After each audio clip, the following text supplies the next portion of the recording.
जितना उन्होंने संघर्ष किया और जितना उन्होंने आपके लिए किया, उसका परिणाम है कि आज आप एक शिक्षित बालिका के रूप में हमारे सामने बैठे हुए हैं। आप लोग के कुछ लक्ष्य भी होंगे, मैं पूरी उम्मीद करूंगा आप अपने लक्ष्यों को प्राप्त करें, लेकिन मुख्य बात वही है कि आप सबसे अधिक अपनी शिक्षा पर ध्यान केंद्रित करें। आपके जो भी सपने हैं, निश्चित रूप से आपके सपने होंगे और वो सपने तभी पूरे होंगे जब आप अपनी शिक्षा को बेहतर तरीके से पूरा करें और उसमें जितना आप अधिक समय दे सकें। और आज का एक दुर्भाग्य ये है कि आज का दौर सोशल मीडिया का दौर है, तो मेरा आपसे निवेदन ये भी रहेगा कि आप सोशल मीडिया पर कम ध्यान देके आप अपने किताबों पर, अपनी शिक्षा पर अधिक ध्यान दें।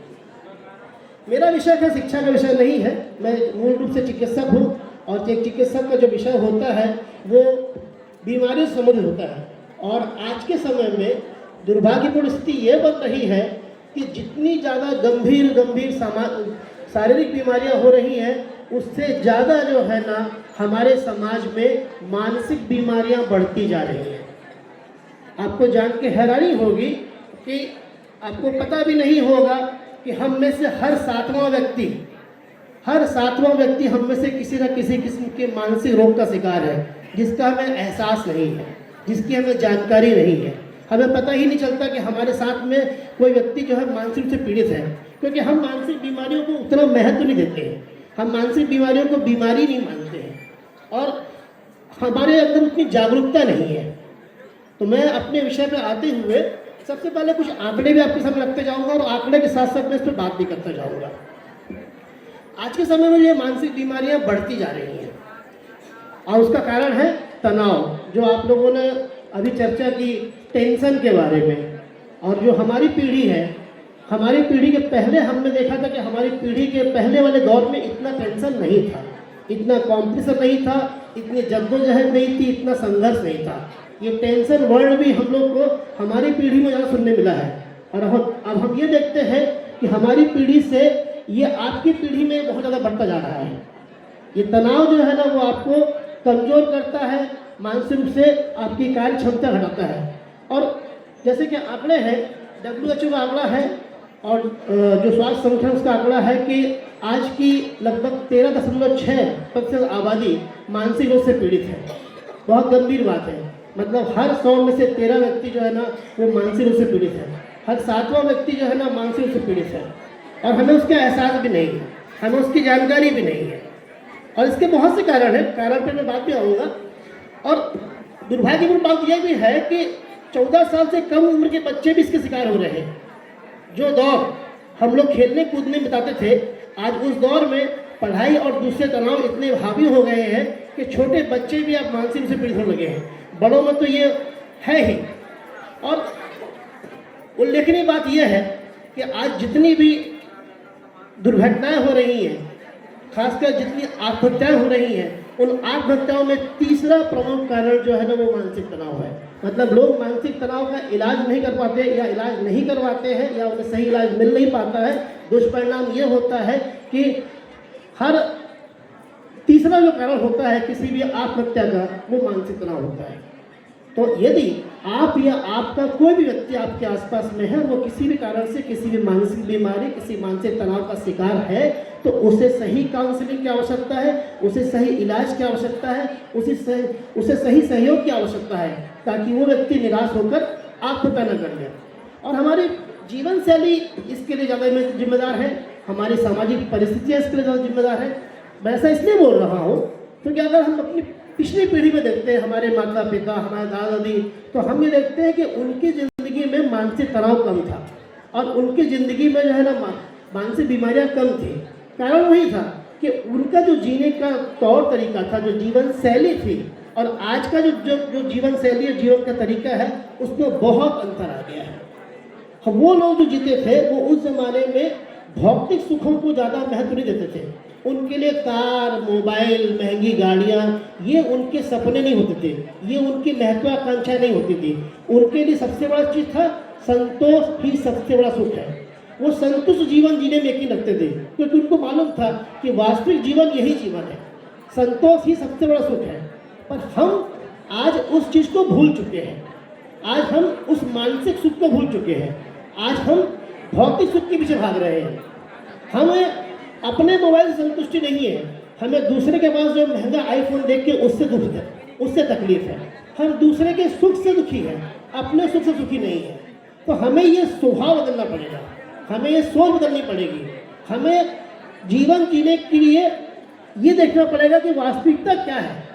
और आप बच्चे ये इस बात को अच्छे समझ लीजिए। अभी जब एक मैडम जी चर्चा कर रही थी, सुरेखा जी, तो आप लोगों ने, अधिकांश लोगों ने कहा क्या बनना है। कोई बोला हमको डॉक्टर बनना है, कोई बोला हमको इंजीनियर बनना है, शायद ही किसी ने कहा हो हमको शिक्षक बनना है ना। तो ये जो डॉक्टर इंजीनियर बनने की जो दौड़ है, ये दौड़ है, इस दौड़ में अपने को शामिल मत कीजिए। आप शिक्षित होइए, पढ़िए, आगे बढ़िए, अच्छा इंसान बनिए। अच्छा डॉक्टर बनने के पहले, अच्छा इंजीनियर बनने के पहले अच्छा इंसान बनिए। और कुछ बच्चों ने यह कहा कि हम पढ़ते किसके लिए हैं, अपने लिए पढ़ते हैं। बहुत अच्छी बात है, अपने लिए पढ़ना भी चाहिए, लेकिन आपकी शिक्षा का फायदा सिर्फ आपको ना हो, आपकी शिक्षा का फायदा समाज को हो। भविष्य में जाकर आप इतने शिक्षित बने कि आप अपनी शिक्षा का लाभ सिर्फ अपने तक केंद्रित न करें। आपकी शिक्षा का उद्देश्य सिर्फ पैसा कमाना ना हो, आपकी शिक्षा का उद्देश्य सिर्फ आपका महंगा मोबाइल, महंगी गाड़ी या महंगा घर ना हो। आप उसके अलावा कुछ ऐसा करें जो आपकी शिक्षा का लाभ समाज को मिल सके। तो ये जो भावना आप लेके पैदा होंगे कि मुझे समाज के लिए कुछ करना है, तो ये जो भावना है आपको मानसिक सुख देगी। और जो पहली भावना आपकी है कि मुझे सिर्फ अपने लिए करना है, ये आपको सिर्फ भौतिक सुख देगा। और भौतिक सुख कभी भी वास्तविक सुख नहीं होता है। भौतिक सुख से कभी भी वास्तविक शांति नहीं मिलती है।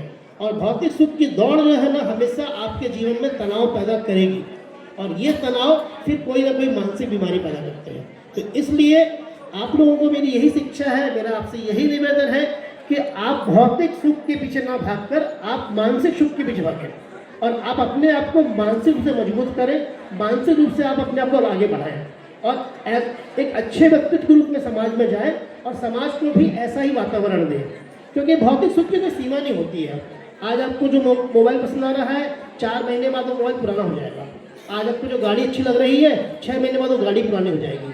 तो ये भूख कभी शांत नहीं होती है, ये दौड़ कभी शांत नहीं होती है। और इस दौड़ में दौड़ने वाला इंसान हमेशा तनाव में रहता है। इस तनाव से बचने का एक ही रास्ता है, एक मंत्र मैं बता रहा हूँ आपको, जो प्राप्त है वो पर्याप्त है। अर्थात जो आपके पास है आप उस पर खुश रहिए, आप उस पर गर्व कीजिए। जो आपके पास नहीं है उसको अगर आप पाना चाहते हैं तो पाने के लिए कोशिश कीजिए, लेकिन वो कोशिश आपकी एक आकांक्षा होनी चाहिए, महत्वाकांक्षा नहीं होनी चाहिए। और अगर वो महत्वाकांक्षा है तो कम से कम वो एक हवस की सीमा तो नहीं जानी चाहिए। मतलब उसके पीछे आप अपना सुख, चैन, जीवन सब बर्बाद कर दें, ऐसा नहीं होना चाहिए। भौतिक सुखों के लिए इतनी लालसा नहीं होनी चाहिए, क्योंकि इससे आपको संतुष्टि नहीं मिलेगी, और ये आपकी भूख कभी शांत नहीं होगी, और ये भूख आपको हमेशा तनाव देगी, और तनाव आपके बीच में बीमारियों का कारण बनेगी। एक चीज़ देखने में और आता है कि ये जो बीमारियां हैं वो अधिकांश जो है ना महिलाओं में होती है, पुरुषों में कम होती है। क्योंकि महिलाएं अपनी बातें खुल के नहीं कह पाती, या उनकी बातों को समाज और परिवार के लोग महत्व नहीं देते हैं, समझते नहीं हैं। और ऐसा आपके साथ भी हो सकता है बच्चों। उसका एक उपाय है कि हमेशा जीवन में ना एक अच्छा दोस्त जरूर रखिए, जिससे आप अपने मन की बात कह सकें और उसके मन की बात सुन सकें। अगर वो बकवास भी कर रहा है तो सुनिए, क्योंकि उसकी बात सुनेंगे तो उसको हल्का लगेगा, उसका मन का बोझ हल्का होगा, और उसका मानसिक तनाव कम होगा। तो जो मानसिक तनाव भविष्य में बीमारी बनने वाला था ना, वो बीमारी नहीं बन पाएगा। अब चूँकि मैं वैकल्पिक चिकित्सा क्षेत्र का चिकित्सक हूँ, तो मैं हमेशा आपको यही सलाह दूंगा कि कभी भी बीमारियों का इलाज जो है ना, दवाइयों से ज़्यादा करने का प्रयास ना करें।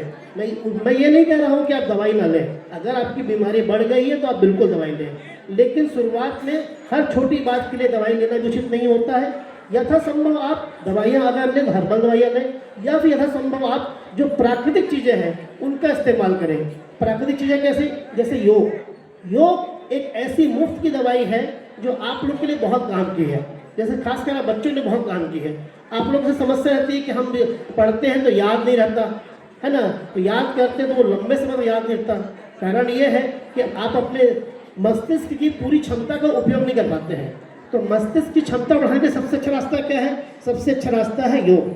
योग अगर आप करेंगे और नियमित रूप से करेंगे तो मैं आपको इस बात की गारंटी देता हूँ कि आपकी याददाश्त बढ़ेगी, आपके दिमाग का काम करने का स्तर बढ़ेगा, आपकी ऊर्जा बढ़ेगी और आपकी पॉजिटिविटी बढ़ेगी, आप काफ़ी अच्छा काम कर पाएंगे और आप अपने दिमाग से उतना काम ले पाएंगे जितने की आपको उम्मीद भी नहीं है या दूसरों को भी उम्मीद नहीं है। तो योग अवश्य करें। योग आपको सारे मानसिक तनाव से बचाता है और आपके दिमाग की काम करने की क्षमता भी बढ़ाता है। यहाँ विडम्बना एक और देखने में आती है कि जैसे मैंने कहा कि महिलाओं में ज़्यादा मानसिक रोग होते हैं, पुरुषों में कम होते हैं। पर आपको एक चीज़ बताऊँ कि अधिकांश पुरुष मानसिक तनाव के कारण से आत्महत्या कर लेते हैं। महिलाओं में आत्महत्या की दर कम है क्योंकि महिलाओं में सहन शक्ति बहुत होती है और पुरुषों में तनाव तो पुरुष झेलते हैं, लेकिन पुरुषों में तनाव को ज़्यादा बर्दाश्त करने की क्षमता नहीं थी। जब पुरुष का तनाव एक सीमा के आगे जाता है तो वो आत्महत्या कर लेता है।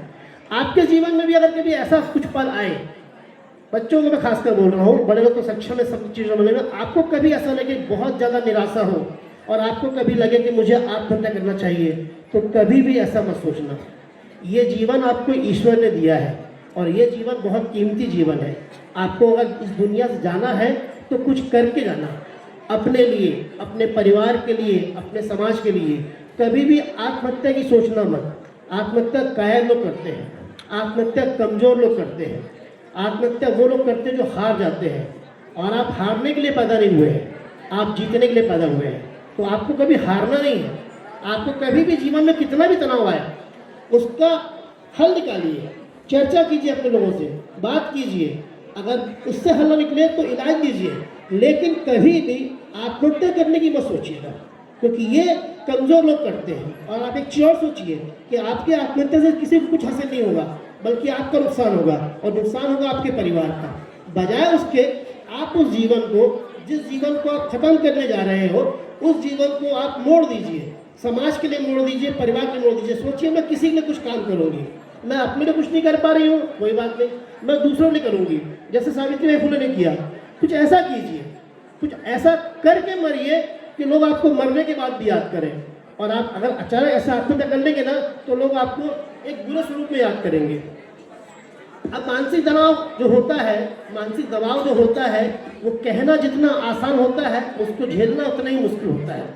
लेकिन हमारी जो पुरानी कहावतें हैं, हमारी जो पुरानी सोच है, उनमें इसका हल निकला है।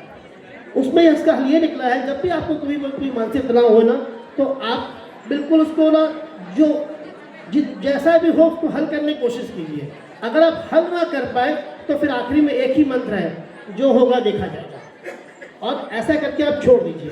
जब आप ऐसा छोड़ते हैं ना तो वो तनाव आप पर हावी नहीं होता और फिर वो जो तनाव है वो कम हो जाता है और आपकी दिशा बदल जाती है और फिर आप बेहतर काम करते हैं। मैं इसमें छोटा उदाहरण देता हूँ। हरिवंश राय बच्चन जी को सब जानते हैं। हरिवंश राय बच्चन जी बहुत बड़े लेखक थे और हरिवंश राय बच्चन जी अमिताभ बच्चन के पिताजी थे। वो एक बात कहते थे कि मन का हो तो अच्छा, मन का ना हो तो और भी अच्छा। सुनने में बात बड़ी अपनी लगती है कि मन का हो तो अच्छा और मन का ना हो तो और भी अच्छा। ये क्या बात हुई? उनका कहना यह होता है कि अगर आप कुछ चीज़ सोच रहे हैं और वैसा हो जाए तो ये बहुत अच्छी बात है, तो मन का हो तो अच्छा। लेकिन अगर मन का ना हुआ तो ये और भी अच्छा। तो और भी अच्छा क्यों? उनका इस बारे में मानना यह था कि कभी कभी कुछ चीज़ें हमारे लिए ईश्वर तय करता है। तो अगर हमारे मन का नहीं हो रहा है, इसका मतलब ईश्वर के मन का हो रहा है। ईश्वर ये नहीं चाहता कि आप इस काम को करें, ईश्वर ने आपको दूसरे काम के लिए बनाया है। और इसलिए मैं आपसे कहता हूँ, ये मत सोचिए कि हम डॉक्टर बनेंगे तो ही हम सफल रहेंगे, हम इंजीनियर बनेंगे तो ही सफल रहेंगे, हम ये बनेंगे तो ही सफल रहेंगे। ऐसा नहीं है। समाज में काम करने के लिए बहुत से रास्ते हैं और जीवन में काम करने के लिए बहुत से विकल्प हैं। तो अगर आपने कोई सपना देखा है, उस सपने को पूरा करने की कोशिश कीजिए। लेकिन अगर वो सपना पूरा ना हो तो निराश होकर अपनी ज़िंदगी को दांव पर मत लगाइए। आप अपने आप को तोड़िए, सोचिए, बैठिए और ये देखिए कि मेरे अंदर में और क्या क्षमता है, मैं दूसरा और कौन सा काम कर सकता हूँ, कर सकती हूँ, और फिर उस दिशा में काम कीजिए। और मैंने ऐसे बहुत से लोगों को देखा है जो अपनी शिक्षा प्राप्त करने के बाद अपने दूसरे क्षेत्र में काम करते हैं क्योंकि उनकी रुचि उस क्षेत्र में थी। मतलब मेरे ऐसे बहुत से मित्र हैं जो डॉक्टर हैं, इंजीनियर हैं, लेकिन जो है ना वो उसके बाद ना डॉक्टरी कर रहे हैं ना इंजीनियरिंग कर रहे हैं, तो कुछ और कर रहे हैं क्योंकि शिक्षा तो उन्होंने प्राप्त कर ली, अपना एक दायित्व उन्होंने पूरा कर लिया, अपना एक लक्ष्य पूरा कर लिया, लेकिन वो लक्ष्य से संतुष्ट नहीं है। वो अपनी संतुष्टि दूसरा कार्य कर रहे हैं। और वो कार्य उनको एक नई दिशा दे रहा है, एक नई पहचान दे रहा है। तो आप लोगों के लिए मेरा संदेश है कि सिर्फ ये मत समझिए कि डॉक्टर बनना ही समाज में सफल चीज़ें हैं, इंजीनियर बनना ही सफल चीज़ें हैं। डॉक्टर, इंजीनियर, कलेक्टर, एसडीएम बिल्कुल सब समाज के सम्मानित लोग हैं, समाज के बहुत प्रभावशाली लोग हैं और समाज के बहुत ही उच्च वर्ग में आते हैं। लेकिन सफलता सिर्फ इतनी नहीं होती है। सफलता ये होती है कि आप जो है ना, क्या वो बन पा रहे हैं जो आप चाहते हैं, और नहीं बन पा रहे हैं तो आप दूसरा विकल्प तलाशिए, उसमें जाइए, उसमें अच्छा काम कीजिए। बहुत से फील्ड है जिसमें आप अच्छा काम कर सकते हैं, अपने लिए भी कर सकते हैं और समाज के लिए भी कर सकते हैं। तो आप जो पढ़ रहे हैं, खासकर आप लोग 12वीं के स्टूडेंट हैं, आप लोगों के लिए बहुत टर्निंग पॉइंट है। आप लोग जो पढ़ रहे हैं वो अच्छे से पढ़िए, जो प्राप्त करना चाहते हैं वो अच्छे से प्राप्त कीजिए, पर अगर वो प्राप्त ना हो तो निराश मत होइए। उसके बाद में ठंडे दिमाग से विचार कीजिए और अपना रास्ता बदलिए और दूसरे रास्ते में काम कीजिए जिसमें आपकी रुचि है। मान लीजिए आप अच्छी कविता लिखते हैं तो उसमें जाइए,